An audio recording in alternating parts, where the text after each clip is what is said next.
todos com a paz do Senhor Jesus. Carta do apóstolo Paulo ao povo de Filipenses. Filipenses, capítulo de número 2. Filipenses, capítulo de número 2, a partir do versículo 25. Agradecendo desde já mais uma vez a honra concedida no exercício dessa oportunidade ao nosso pastor, presidente, que Deus lhe ajude de graça. Também aos irmãos obreiros do Santo Ministério aqui e às demais congregações, que Deus possa abençoar e salvar vidas, não só nas nossas igrejas, mas em todas as igrejas que pregam o Evangelho genuíno do Senhor Jesus. Capítulo 2 do livro de Filipenses, a partir do versículo 25 até o versículo de número 30, os que acharam, digam sim.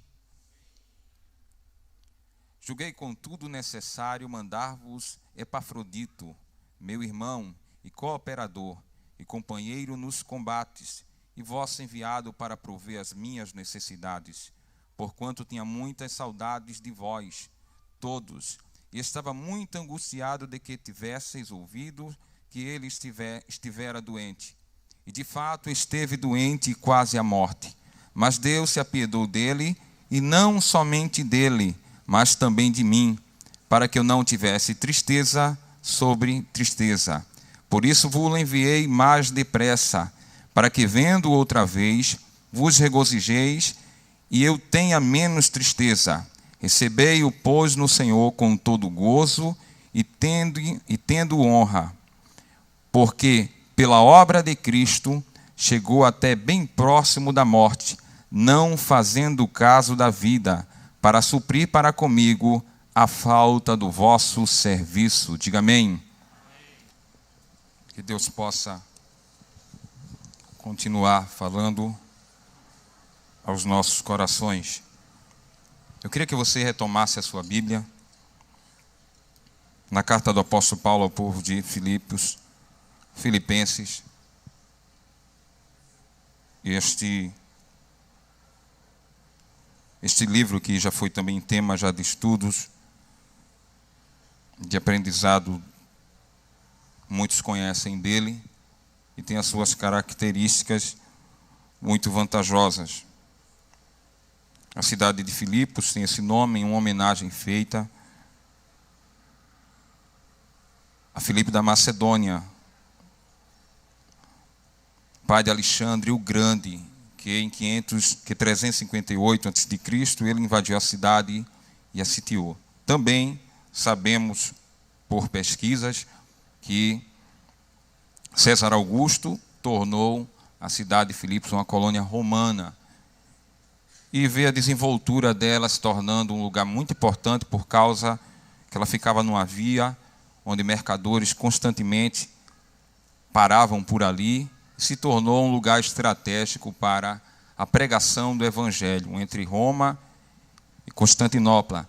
E desta forma, Deus achou por bem enviar os seus servos àquele lugar para pregar o Evangelho e transmitir a mensagem de Deus. E a gente vê um interesse dentro dessa carta que ela é bem diferente das outras do apóstolo Paulo. A carta aos Filipenses ela contém pouca censura, quase nenhuma censura, ou cerca de admoestações, exortações graves, não contém muito, que eu chamo de censura, mas tem bastante palavra de satisfação. Em todos os capítulos desta epístola aparece a palavra gozo e regozijo, e ela também não traz nenhuma identificação, nenhum apontamento para nada que fale do Velho Testamento. São características básicas que você lendo, você percebe. Mas ela transmitiu um grande feito que era na concepção dos historiadores e também na de Paulo, a maneira do servir a Deus, sempre com alegria. Servir a Deus sempre com alegria. E eu lendo essa carta, eu percebendo ela não tão longa, e deu para entender uma coisa que eu até me atrevi a colocar aqui um título para mim mesmo, para eu me prender ao que eu ia falar, e eu posso até compartilhar esse título com a igreja. Eu escrevi aqui sobre expectativa versus sentimentos. Expectativa versus sentimentos. Por que expectativa versus sentimentos? Porque no capítulo 2, onde eu li com a igreja, do versículo 25 ao versículo número 30, a gente encontra aquele período em que o apóstolo Paulo ele está aprisionado e ele vai receber a visita de Epafrodito, que ele está sendo enviado pelo povo de Filipenses para levar donativos. Paulo, a gente sabe que Paulo ele fazia renda, ele era confeccionador de renda e ele fazia isso, e ele não tinha muito à disposição de ser ajudado, ele não era dele mesmo, ele não gostava muito de ser ajudado. Mas na ocasião, os filipenses viram a prisão, souberam da prisão de Paulo e pensaram e refletiram sobre um período em que Paulo ali mesmo na cidade deles ficou aprisionado e, segundo um escritor antigo, ele dizia que num festival de música à meia-noite Paulo foi liberto, que é aquele episódio do cárcere onde ele e Silas cantavam e oravam. São palavras de escritores antigos. E ele dizia que o povo levou em consideração isso e tudo que Paulo tinha feito e enviou donativos a ele. E daí então é isso que esses poucos versículos que eu li, que veio na minha mente a questão sobre expectativa versus sentimentos. A gente, dentro da obra de Deus, dentro do que a gente chamamos de viver para Deus ou seguir a Deus, a gente vive esse dilema, expectativas versus sentimentos. Todo ser humano ele é dotado da capacidade de gerar dentro dele expectativas. Quem de nós escapa das expectativas? Por mais fervorosos que possamos ser, por mais fé que a gente tenha, somos envolvidos pelas expectativas, seja no âmbito cultural, no âmbito político, na ansiedade pessoal, no critério família. A gente é envolvido na questão da expectativa, e a expectativa é a esperança, ou espera, o desejo de um bem muito almejado. E todo mundo que deseja alguma coisa espera que tudo corra bem, ninguém pensa em nada dar errado, sempre planejamos, sempre arquitetamos que tudo corra e concorra bem. E quando envolve Deus, é que essa certeza aumenta, porque a gente coloca tudo no altar de Deus e daí a gente soma. Sirva a Deus, espero em Deus e tudo vai dar certo. É questão de expectativas. Mas dentro da vontade de Deus, dentro da permissão de Deus, dentro do servir a Deus, nós nos surpreendemos. E saímos dessa surpresa, da expectativa para a área dos sentimentos. Era o que estava acontecendo justamente nesse episódio. Eu consigo enxergar nesses versículos lidos aqui, que a primeira parte dele fala das expectativas do povo. Por que expectativas do povo? Do outro lado estava Paulo. Paulo estava aprisionado e enviando uma carta, ele mesmo dizia no versículo de número 24, confio no Senhor que também eu mesmo em breve irei ter convosco. Essa era a expectativa do apóstolo. Eu sei que uma hora eu vou sair daqui e Deus vai contribuir e vai somar o meu desejo, a minha vontade, e eu vou ter convosco. Eu vou chegar aí junto a vocês, filipenses, ao povo de Filipos, eu vou aparecer. O desejo de Paulo era esse, o desejo dele era, mesmo dentro da obra, mesmo sofrendo o que ele estava sofrendo, alcançar o objetivo de chegar ao povo de Filipenses. A expectativa de Paulo era essa. Já a expectativa do povo era que Paulo soubesse que lá em Filipos eles estavam preocupados com ele. Era que o povo soubesse que lá onde ele estava preso, ele não estava esquecido. A expectativa do povo era mandar um recado para Paulo, dizendo: olha Paulo, olha apóstolo, você está preso aí, mas nós aqui estamos velando por você, estamos orando por você e estamos enviando donativos. Está lá registrado no versículo de número 25. Julguei com tudo necessário mandar-vos Epafrodito, meu irmão, cooperador e companheiro nos combates, vosso enviado. O povo queria, a expectativa do povo é essa: enviamos Epafrodito para ele chegar até Paulo. Essa era a expectativa do povo. A de Paulo era voltar para Filipos, era visitar o povo em Filipos.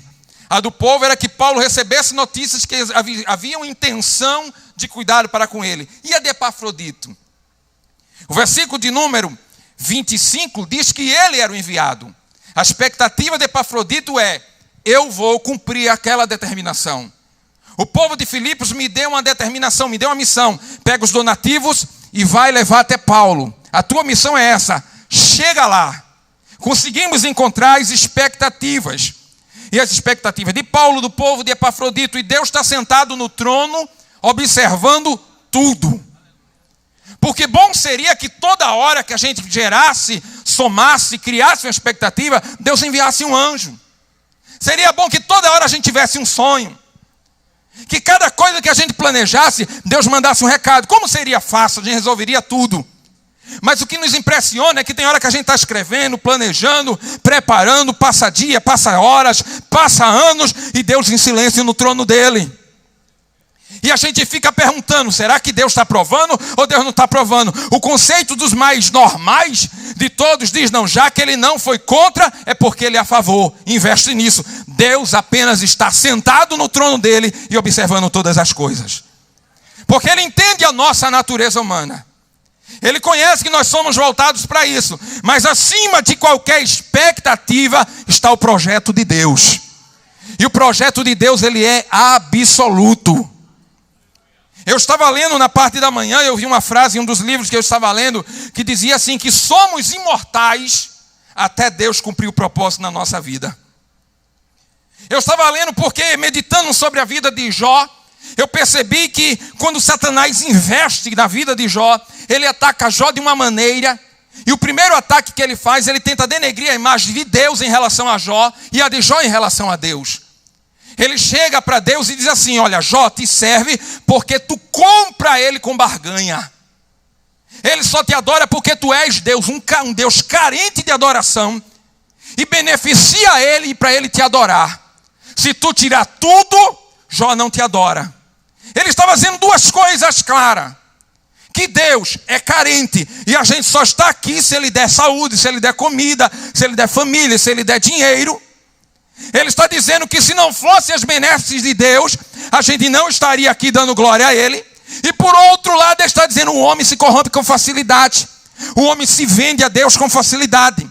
Aí ele vai tentar contra a vida de Jó. Deus brada dizendo assim, olha, eu estou constituindo Jó, é uma ilustração, me permita. Estou constituindo Jó como meu advogado. Agora eu não vou chamar ele para passar a minha causa não. Eu confio nele. E ele vai me honrar mesmo sem saber de nada. E a Bíblia diz que quando o diabo sai da presença de Deus, Jó é atacado por ele.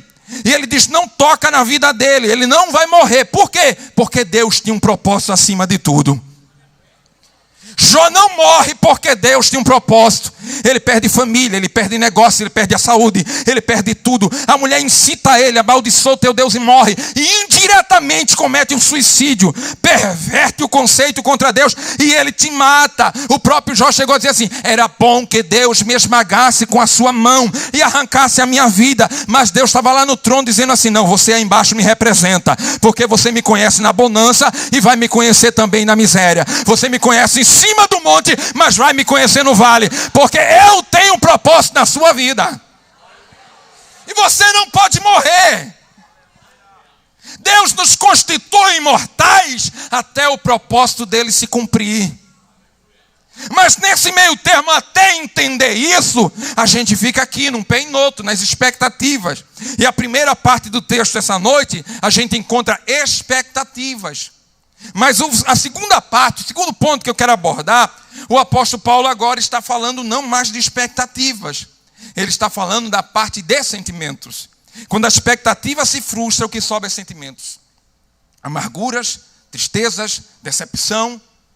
E eu vou dizer com sinceridade a essa igreja, pela honra que eu tenho de pregar não só nesse templo central, como nas demais igrejas que eu vou, eu encontro muitas pessoas que vivem o evangelho de sentimentos frustrados. Pessoas secas de sentimentos. Pessoas vazias de espiritualidade. E ficam procurando a quem culpar. E ficam procurando a quem criticar. Quando na verdade são pessoas frustradas. Porque gerou-se uma expectativa em cima de homens. Quando deveria se gerar em cima de Deus. Porque o homem é falho. O homem que eu me refiro é o gênero geral, a todo homem e mulher. Criamos expectativas uns dos outros. A promessa de alguém. O desejo de alguém. O aparecer de alguém. E a gente se frustra amanhã. E a gente começa a culpar. Tem gente deixando igreja por causa de outra pessoa. Gente que deixa igreja por causa de outra. Nunca entrou por causa de Jesus. veio atrás de outras coisas, menos de Jesus.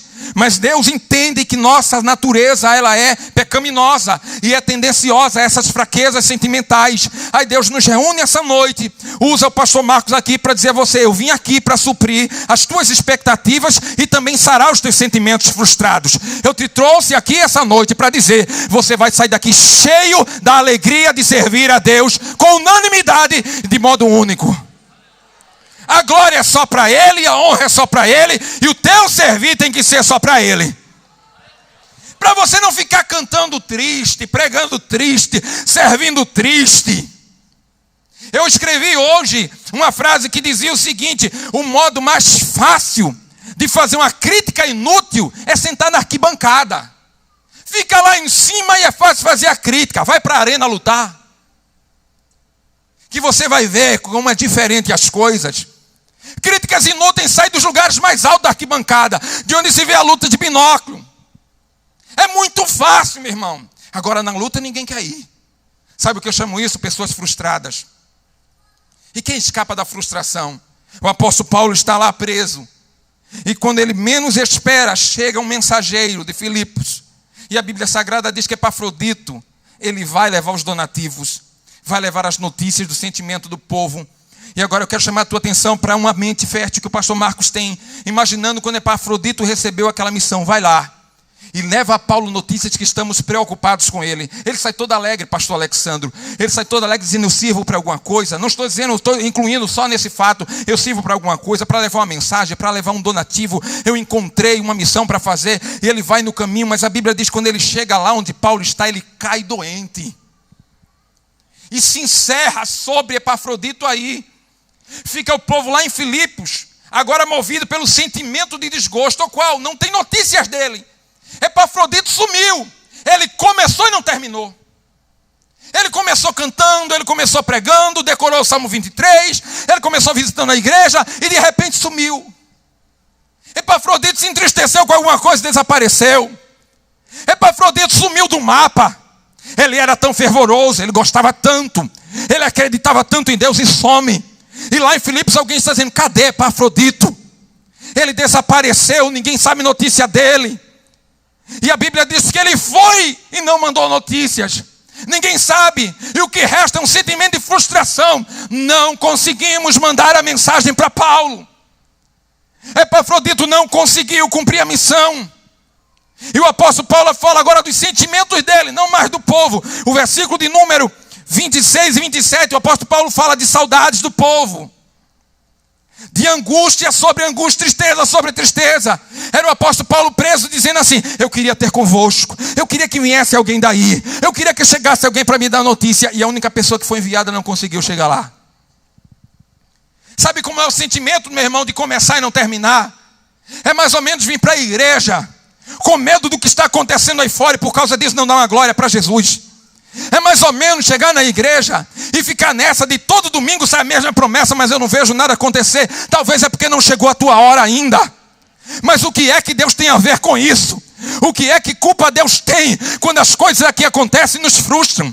Que culpa Deus tem de não receber a glória da igreja quando alguém vai, começa e não termina? Que culpa Deus tem se o pregador apareceu pregando hoje bem e amanhã caiu no adultério? Que culpa Deus tem se o grupo cantou bem hoje, mas amanhã morreu alguém? Que culpa Deus tem, meu irmão, se você gostava tanto e não gosta mais? Deus continua no trono, sendo adorado, sendo exaltado. Queira você ou não queira, Deus permanece Deus. As minhas frustrações não impedem de Deus ser Deus. Os meus sentimentos de tristezas interrompidos pela vergonha de alguém não impedem Deus de estar no trono agora dizendo: eu sou absoluto, eu sou o todo-poderoso. E a única coisa que eu quero de você essa noite é que me glorifique, é que me exalte, é que esqueça um pouquinho dos teus problemas e comece a dar glória ao meu nome, porque eu não estou frustrado, eu não estou triste, e eu permaneço no trono para fazer na tua vida aquilo que eu bem quero fazer. É o sentimento. Era um sentimento envolvendo frustrações, essas coisas mais. Se o sentimento do povo era: não conseguimos enviar a mensagem, e o de Paulo é: eu queria receber a mensagem. Imagina o pensamento agora, o sentimento de Epafrodito. Imagina o que ele diz: não consegui completar a minha missão. não consegui completar a minha determinação. Olha bem para mim aqui, já que você já está olhando, quem não está, passe a olhar. Quantos de nós começamos e não terminamos? Quantas pessoas que não são evangélicas que estão aqui essa noite, que começaram, mas pararam na metade do caminho. E estão buscando força, visitando aqui, visitando ali. Quantos obreiros perderam a graça? Quantos crentes já não dão mais a Deus o que é de Deus? Porque estão como Epafrodito, uma doença atrapalhou o plano dele. Uma enfermidade frustrou o sonho dele.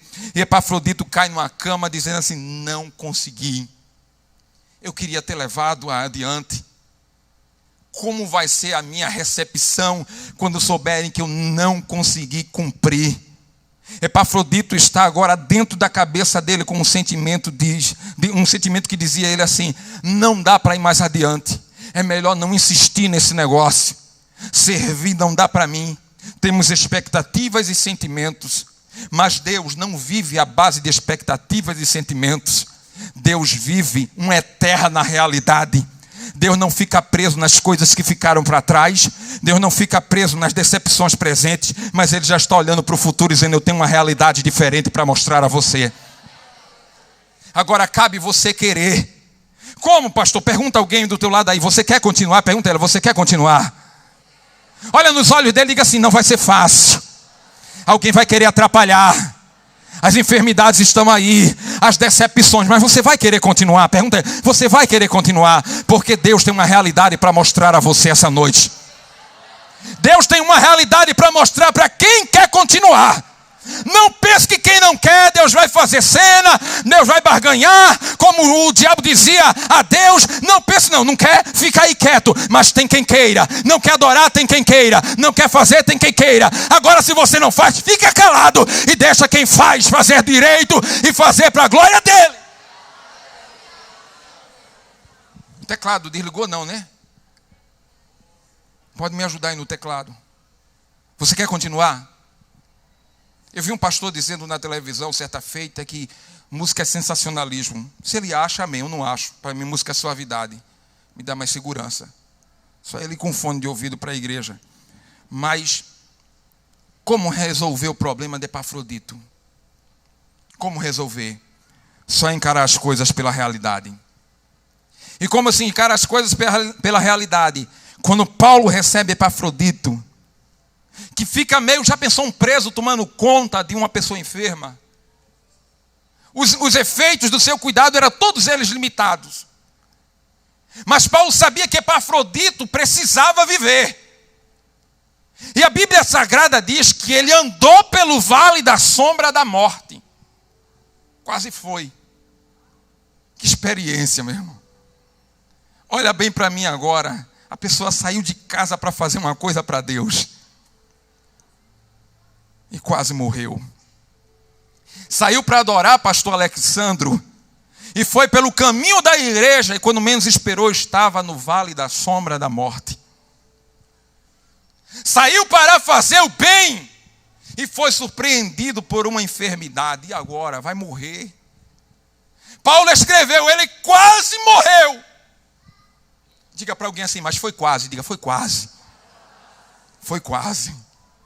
Quase morreu. A minha alegria é esse quase que o pastor usa essa noite. Sabe por quê, meu irmão? Porque o apóstolo Paulo, no versículo de número 28, diz o seguinte: por isso vou-lo enviei depressa, para que vendo outra vez, vos regozijeis e tenha menos tristeza.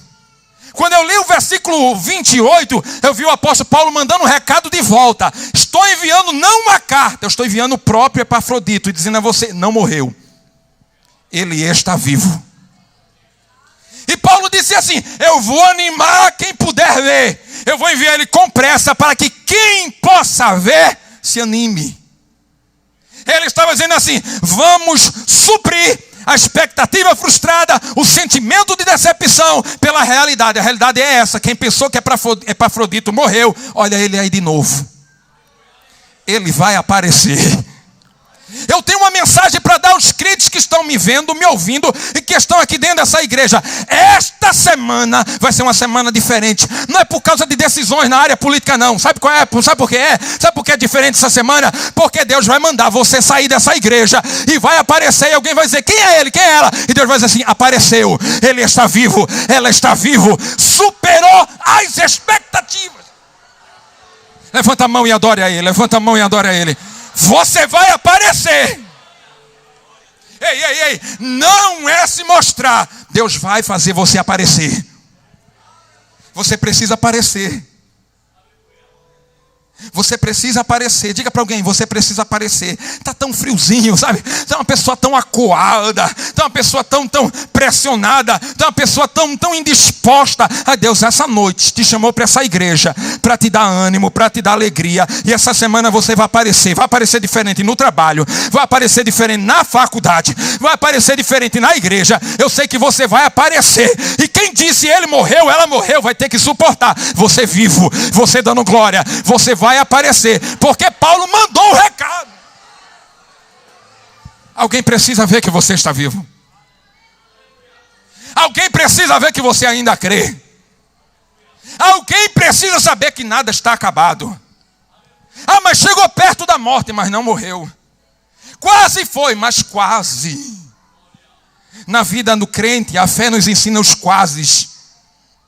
E o vale da sombra da morte, segundo o salmista, ele diz: ainda que eu andasse, eu não andei, mas se eu andasse, não temeria mal algum, porque tu estás comigo, ó Senhor, e a tua vara e o teu cajado me consolam. Eu quero te convidar para glorificar a Deus com a alma. Com a alma. É como, meu irmão? É uma coisa que não é o estereotipo que faz, é a alma que chama para dar glória. Sabe por quê? Porque você vai surpreender as expectativas. E os sentimentos frustrados vão por água abaixo. Porque você vai aparecer. Você vai aparecer. E quem precisa ver, vai ver você vivinho. Vai ver você viva. Sabe por quê? Porque já há um recado sendo dado. Ela vai aparecer, ele vai aparecer. E vai aparecer sarado. E vai aparecer curado. E vai aparecer cheio de ânimo. Porque é noite de Deus fazer alguém aparecer. Você vai surgir. E ele conseguiu ver a realidade em Epafrodito. Ele vai aí, ele vai aparecer. E ele dizia também assim: eu quero que o povo veja essa realidade. O capítulo 2, versículo de número 29, Paulo diz assim: mudem os sentimentos. Por que mudar os sentimentos? Por não haver notícia de Epafrodito, se frustrar o povo. Cadê o mensageiro? Aí Paulo diz assim no versículo 29: recebei-o, pois, no Senhor com todo gozo e tende-o em honra. Epafrodito talvez não fez o que ele queria, não fez o que vocês em Filipos queriam, mas ele cumpriu o propósito de Deus. Ele chegou doente, mas chegou. Ele chegou triste, mas chegou. Chegou decepcionado, mas chegou. Chegou arrasado, mas chegou. O que Deus queria era ver se ele chegava, e ele chegou. Deus queria ver se alguma coisa ia atrapalhar ele, dizer: não vai adiante, não vai dar certo. Mas ele disse: eu vou. Eu não sei se Epafrodito começou a passar mal no caminho. Eu não sei se ele chegou lá e passou mal. Eu não sei dizer esse tipo de coisa. Algum teólogo no final do culto me ajude. Mas eu sei dizer que a Bíblia diz: chegando lá, ele caiu doente, meu irmão. Ele caiu doente. E quando ele cai doente, parece que a postura do mensageiro vai por água abaixo. Mas ele caiu lá no alvo, meu irmão. Ele caiu no objetivo. Se Epafrodito não vivesse, ele tinha chegado lá. Mas como ele viveu, alguém precisava entender: não foi do seu jeito, não foi da sua maneira, não foi na sua expectativa, mas foi do jeito de Deus. Enfermidade é um estado de doença para o corpo, mas passa. A gente tem que aprender a compreender Deus. A luta do crente, a luta do ser humano é compreender como Deus está fazendo. Se eu estiver equivocado, os mais sábios me corrijam e me ensinem. Eu posso errar o nome. Se eu não me engano, foi a esposa de Albert Einstein, se eu não me engano, que foi interrogada por um repórter. Quando perguntaram a ela, não sei se foi ele que descobriu a teoria da relatividade. Deve ter sido. Se não foi, você me orienta depois. É só um engano. Engano não é pecado. E quando ela foi interrogada, o repórter perguntou a ela: você compreende a teoria da relatividade segundo o seu esposo mostrou para o mundo inteiro? E a esposa de Albert Einstein disse assim, se foi ele: eu não entendo nada sobre a teoria da relatividade, eu só entendo o meu esposo. As mesmas coisas acontecem com a gente. Se perguntar ao pastor Marcos, você entende o que Deus está falando? Não. Você compreende como Deus está trabalhando? Não. Está tão complicado, né? Mas eu compreendo o que é Deus. Mas eu entendo o que é Deus. Eu posso não saber como Ele faz, de que lado vai vir a ordem, se é da direita ou se é da esquerda, se o socorro vai vir de trás ou vai vir da frente, mas eu sei que Deus vai mandar socorro, porque eu consigo compreender que Deus está fazendo alguma coisa. Diga para alguém aí, Deus está fazendo alguma coisa. Não, desse jeito eu não acredito. Diga animado para ele, diga animado para ela. Ninguém peca por essas coisas não, né? Amanhã alguém escreve no Facebook, bota para lá, fala para cá, tira a mão, levanta a mão. Mas faça isso com gosto. Mas diga para alguém do teu lado aí, Deus está fazendo alguma coisa. Ele está fazendo alguma coisa. Olha, já saiu glória ali, é coisa boa já, né? Deus está, eu não sei como está, mas está fazendo. Eu não sei explicar como vai terminar, mas eu sei que Ele já começou a fazer. Ele está fazendo alguma coisa. Epafrodito se frustrou, mas Paulo dizia, fica calmo, Deus está fazendo alguma coisa. Mas eu não consegui mandar o recado de volta. Fica calmo, Deus está fazendo alguma coisa. Não é do teu jeito, é do jeito dele. E alguma coisa que Deus está fazendo, você vai enxergar. Eu não compreendo como é que Ele faz, mas eu compreendo o que Ele faz. Diga amém. E para encerrar, teve a realidade de Paulo, quando mandou um recado dizendo que Epafrodito está vivo e vai aparecer. Teve a realidade do povo, quando eles mudem os sentimentos e recebam a Ele com honra. E teve a realidade de Epafrodito. No versículo de número 30, a Bíblia diz o seguinte: porque pela obra de Cristo chegou até bem próximo da morte, não fazendo caso da vida, para suprir para comigo a falta do vosso serviço.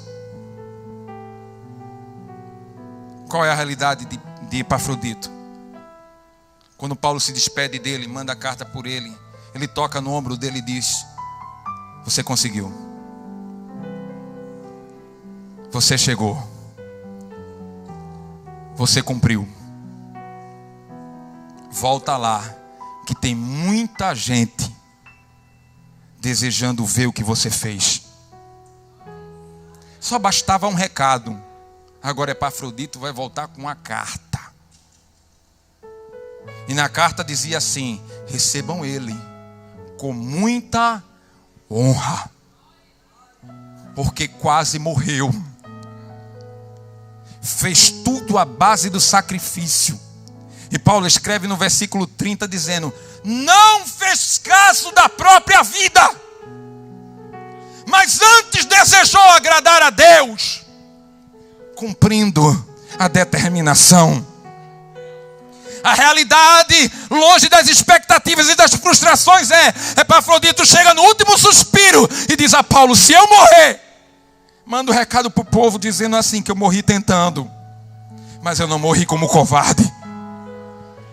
Se eu morrer, manda recado para minha família, que eu morri com gosto, porque eu morri na presença de Deus e não morri como covarde. Se acontecer alguma coisa comigo, ó, Paulo envia um recado ao povo de Filipenses e diz a eles assim: se eu não voltei, foi porque Deus achou por bem me guardar aqui, mas eu fiz como eles determinaram. Como estamos nós essa noite? Em que parte nós paramos? Epafrodito pensaram que ele ia acabar numa enfermidade. E você? Nem todo mundo vai ser pastor, nem todo mundo vai ser cantor, nem todo mundo vai ser obreiro, mas todo mundo tem uma utilidade diante de Deus. Eu quero saber se a base da nossa utilidade está sendo feita do jeito correto. E qual é, pastor? Se eu não prego, se eu não canto, se eu não oro, se eu não faço nada, eu adoro. E a adoração está sumindo das nossas igrejas. Mas a gente tem coragem de vir para a igreja e dizer: me cure. Cura meu pai, cura minha mãe. A gente tem muita coragem para fazer isso. E Deus dizendo assim: está pela metade. Está pela metade. Está pela metade. Até onde você faz caso da sua vida para servir a Jesus? Até onde? Deus essa noite me autoriza a dizer a você: uma chance está sendo estendida para nós. E temos que aproveitar essa chance para fazer melhor, longe dos conceitos dos historiadores, dos psicólogos, dos filósofos, dos teólogos, dos críticos, daqueles que estão na arquibancada. Se Deus deu a missão para você fazer, faça. Se Deus disse que era você, é você mesmo. Não passe para ninguém a honra de dar glória a Deus, porque esta manhã você acordou, se espreguiçou, abriu seus olhos, respirou, e Deus disse: a única coisa que eu espero de você é um glória. A única coisa que eu espero de você é um aleluia. A única coisa que eu espero que você não olhe para a chuva e diga: eu não vou para a igreja dar glória a Deus, porque está chovendo muito, ou porque eu vou ficar preso em questões que não cabem a mim resolver. Mas essa noite, o que temos para resolver, a gente resolve agora. É o que, pastor Mar? Quebrar o clima e dar continuidade à obra. Eu vou adorar, eu vou exaltar, eu vou engrandecer, porque eu vou aproveitar a minha segunda chance. Levanta a mão, fecha os olhos e adora a Ele. Se você tem coragem, não vai mexer com a tua santidade. Levanta a mão e abre a boca e dá glória a Ele dentro deste templo. Aqui a glória é para Deus, aqui a honra é para Deus, aqui este povo é de Deus. É para Ele. Você vai continuar? Você vai prosseguir? A palavra foi pesada que interferiu no teu projeto, mas Deus está dizendo assim: continue. A enfermidade castigou a tua família, mas Deus está dizendo: você continua. Houve uma decepção no teu primeiro estágio de fé e fez com que você se distanciasse de Deus, mas Deus deixou você chegar aqui essa noite e dizer para você assim: eu te trouxe aqui para você continuar. Você não está vendo soro, não está vendo injeção, não está vendo nada pendurado, mas Deus está injetando em mim e você força e graça para continuar. Você vai continuar, não é porque eu quero, não é porque eu grito, não, é porque Deus te trouxe aqui para dizer: continua, continua, continua, continua, continua, meu irmão. Epafrodito vai para casa hoje com a carta. Você vai para casa com a carta hoje. Eu vou te intitular carregador de carta. Você vai levar uma carta para casa hoje. E essa carta tem continuidade escrito nela. A tua família não vai se acabar, porque hoje tem continuidade para a tua posteridade.